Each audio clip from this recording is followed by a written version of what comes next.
And Forrest Gump famously tells us life is like a box of chocolates. And that's actually a very great example of a simile, because a really powerful simile will juxtapose or compare two things you don't normally associate together. And this is a characteristic you also find, for example, in surrealist art. And it's because it's something unique. It's not something that you would normally think of. Rihanna tells us shine bright like a diamond. Jessie J tells us she got a booty like a Cadillac. And even Miley Cyrus comes into this picture. I came in like a wrecking ball, she philosophically tells us. And a metaphor is basically a more direct version of a simile. You're comparing two things, but instead of using the more subtle like or as, you are saying it directly. If it were a math equation, you'd have the equal sign. So you can take any of the similes and turn them into metaphors very easily. So her smile is like the sun can become her smile is the sun. That would be the metaphor. Shakespeare famously tells us all the world is a stage and we are merely players upon it. Life is a roller coaster, and we all know time is money. His stomach is a black hole. We're all familiar with symbolism. If you buy an Apple computer, you have their logo, which is the symbol of the apple. Why the apple? Apples have been traditionally associated with knowledge. Teachers receive apples. Isaac Newton had the apple traditionally told that falls on his head and he discovers gravity. Think of the tree of knowledge of good and evil in the Garden of Eden, and the fruit there is sometimes portrayed as an apple or pomegranate. So you have different cultural aspects with the symbolism. You also have religious symbolism. The cross, of course, representing Christ's suffering. So the symbol is something that stands outside of the poem and that the culture of that time period would be familiar with. And it has that kind of multiple meaning. Think of also, for example, the rose as a symbol of love. The color red itself is symbolic as a color of love and passion.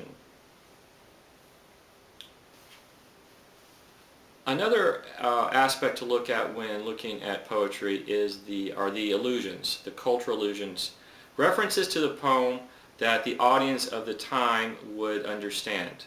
So any kind of product placement, this would be like a product placement advertisement in a movie, references to mythology, historical people, etc. So for example, the Tony the Tiger reference, if I were an alien coming down from space and I come across Tony the Tiger, hey, why is he great? What's going on with that?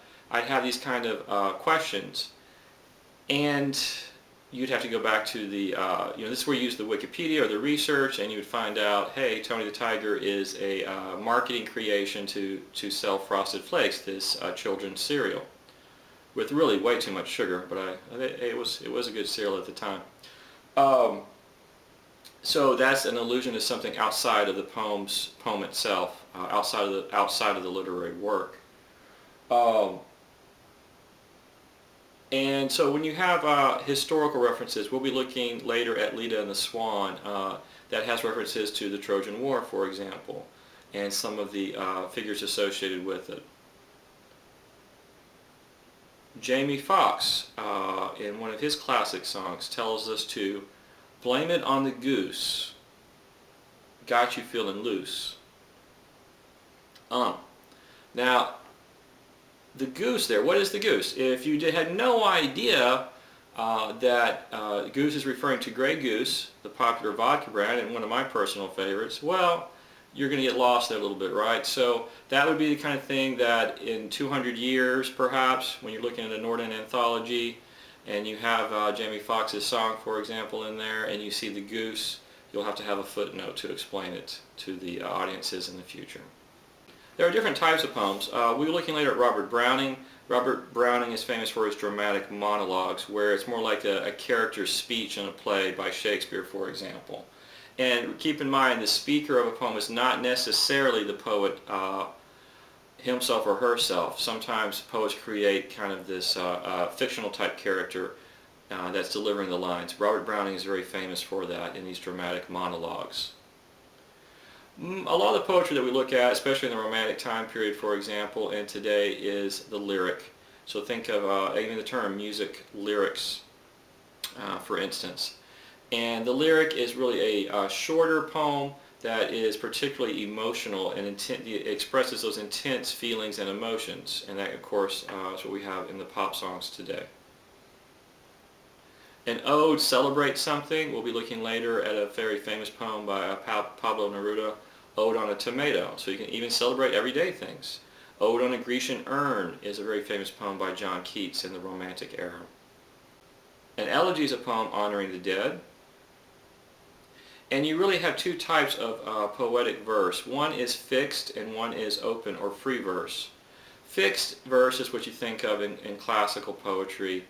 When you read a Shakespearean sonnet and the sonnet has 14 lines and has a very set structure with the rhyme, that is fixed poetry, a fixed form.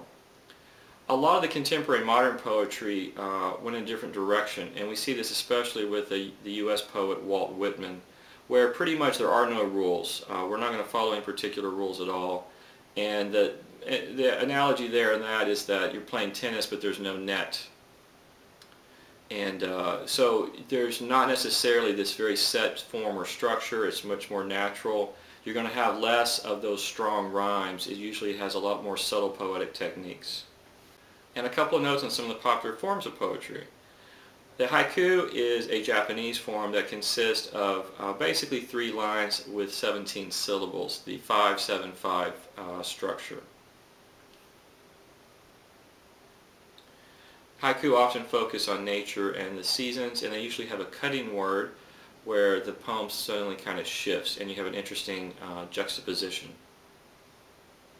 The sonnet is a very popular form in poetry. It's been used across the centuries, and there are 3 main types of sonnets. Now all sonnets have basically 14 lines.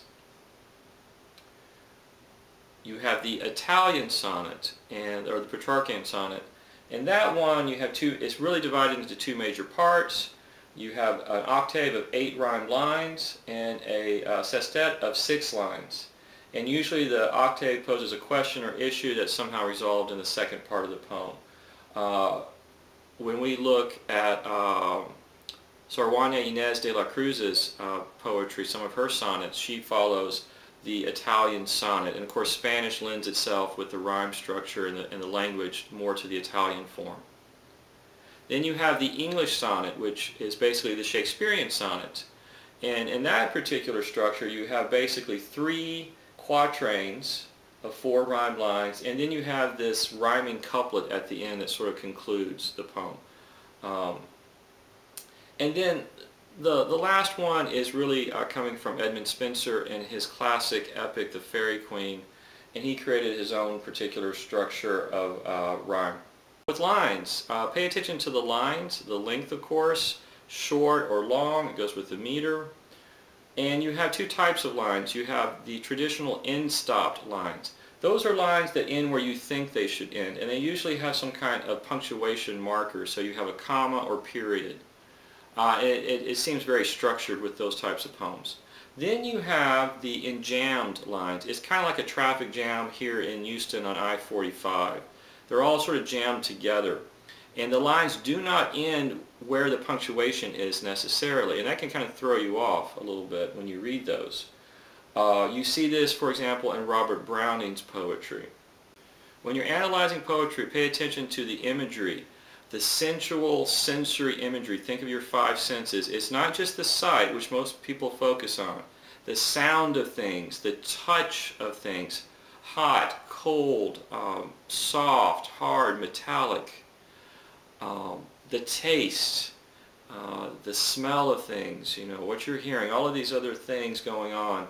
And some poets are very, very descriptive in those kinds of imagery, those kind of images. John Keats in his romantic poetry, for example. Goblin Mark is a poem that has a lot of just overwhelming sensory imagery. So kind of pay attention to that. The repetition in poetry can be a very powerful device. You also have that, of course, in great political speeches or in marketing. Donald Trump today, whether you agree or disagree with Donald Trump, he also uses a lot of repetition. So with repetition, to emphasize, and you kind of look, how does the repetition work within the poem itself? What is being emphasized? Walt Whitman is very famous for using repetition, and his repetition is more like a political speech. It has this kind of biblical resonance and rhythm, and adds a certain kind of effect in his works. We have this in current pop music. So if you're a Taylor Swift fan, and a lot of people are today, Calvin Harris, of course not, but a famous line there from Taylor Swift, because the player's going to play, play, play, play, play, and the hater's going to hate, hate, hate, hate, hate. But baby, I'm just going to shake, shake, shake, shake, shake, shake it off. Profound words indeed. So why that repetition though? Because the repetition is emphasizing in that song about these are recurrent cycles of behavior that you're seeing with the games of love that we have out there. Be careful out there, people. And then just a few things to wrap up our discussion of poetry techniques. Words always have a dictionary meaning, the denotation, but they also have frequently an emotional kind of association. That's the connotation.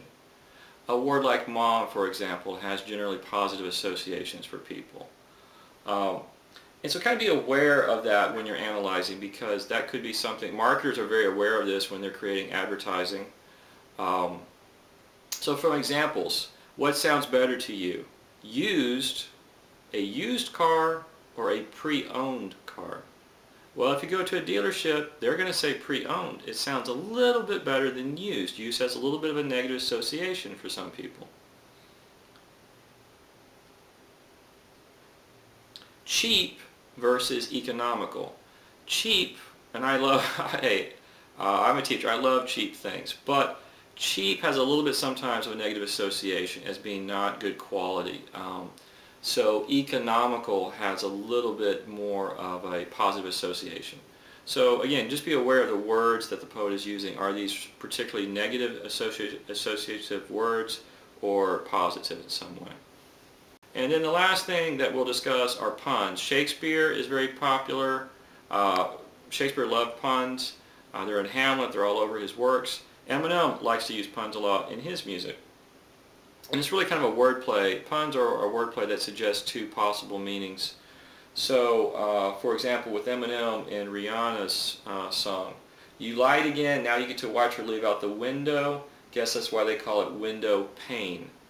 And pane it's a homonym, it has the same sound, but it has two spellings in English, P-A-I-N and P-A-N-E. So you see how Eminem there is very skillfully using both of those associations, both of those meanings in that particular line. The window pane, the frame there of the single sheet of glass, and you're seeing that person leave out of your life, and the window itself is a very powerful symbol. We see that in Emily Dickinson and other poets.